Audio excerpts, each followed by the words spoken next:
அரசியல் பண்ணுங்க, வேண்டான்னு சொல்லல. ஆனால் கொஞ்சமாவது நாகரிகத்தோட அரசியல் பண்ணுங்க. அப்படி வக்கரமா கொடூரமா அவனை வந்து பொண்ணாவது பதவி பிடிச்சிடணும் அப்படிங்கிற மாதிரிலாம் பண்ணிட்டு தெரியாதீங்க, சரிங்களா? இப்படியெல்லாம் பண்ணிட்டு அதுக்கப்புறமா எதுக்கு தோற்றோம் தெரிஞ்சுக்கிறதுக்காக வேண்டி ஜென்செட் மீட்டு, கொத்தூஸ் மீட்டு அதெல்லாம் எதுவுமே வைக்காதீங்க. ஒரே ஒரு விஷயம்தான், உங்ககிட்ட இருக்கிற அந்த சன் நியூஸ் பொட்ட நியூஸ் இருக்கு இல்லையா, அதை வந்து அன்ஃபாலோ பண்ணி விட்டுருங்க. பண்ணி விட்டுட்டு வேற எல்லா நியூஸையும் பாருங்க, உங்களுக்கு என்ன விஷயம்னு புரிஞ்சிடும். ஏன்னா அவன் போட்டிருக்க பாரு, இந்த ஒரு விஷயத்த மட்டும்தான் போட்டிருக்கான், வேற எந்த விஷயத்தையுமே போடல.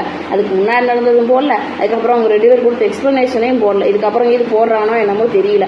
இதே வேற யாருக்காவது நடந்துச்சுன்னா சைடு பை சைடு கவர் பண்ணி இருந்திருப்பான். அப்புறம் அந்த இவ்வளோ நாள் ஃப்ரீயா இருந்துட்டு இப்போ திடீர்னு பிஸியா இருக்கிற பிரியா மேடம் என்ன விஷயம்னா, நீங்க வந்து புரோட்டோகால்னு சொல்றீங்க. அந்த புரோட்டோகால் படி பார்த்தாலுமே நீங்க தான் மேடம் லாஸ்ட் ஏற்றி இருந்திருக்கணும். எம்எல்ஏ என்னமோ பெரிய மனசு பண்ணி உங்களை முதல்ல ஏற்ற விட்டுட்டாங்க.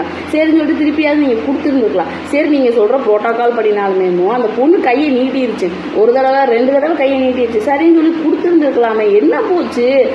புரோட்டோகால் படிதான் அப்படின்னு பார்த்தோம்னா ஜல்லிக்கட்டு நியூஸ் எல்லாம் கிளறி எடுத்தோன்னு வைங்களேன். நீங்க அப்ப முட்டு கொடுத்தீங்களே, உங்க ஃப்ரெண்ட்ஸ் எல்லாம் பார்க்கணும்னு ஆசைப்பட்டாங்க, அதனாலதான் ஐஏஎஸ் அனுப்பிச்சு விட்டு அவங்களை உட்கார வச்சோம். முடியாது. எல்லாத்தையுமே தோண்டி எடுத்தோம்னா எல்லா பக்கமும் கலீஜ் இருக்கு. நீங்க வந்து வன்மமா தான் பண்றீங்க அப்படின்னு புரியுது.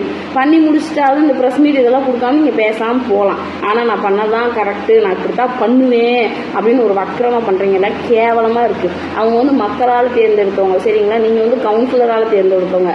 அந்த கவுன்சிலர் எப்படி வேணா செட்டப் பண்ணி நிறைய படம் பார்த்துருக்கோம், நாங்களும் நிறைய பார்த்துருக்கோம், சரிங்களா? அதனால எப்படி வேணா செட்டப் பண்ணி எப்படி வேணா உங்களை தேர்ந்தெடுக்க வச்சிருக்கலாம், பிரச்சனை கிடையாது. ஆனா மக்கள் ஓட்டு போட்டிருக்காங்க, சரிங்களா? ஒரு 2000-3000 மக்கள் ஓட்டு போட்டு அவங்களை தேர்ந்தெடுத்திருக்காங்க.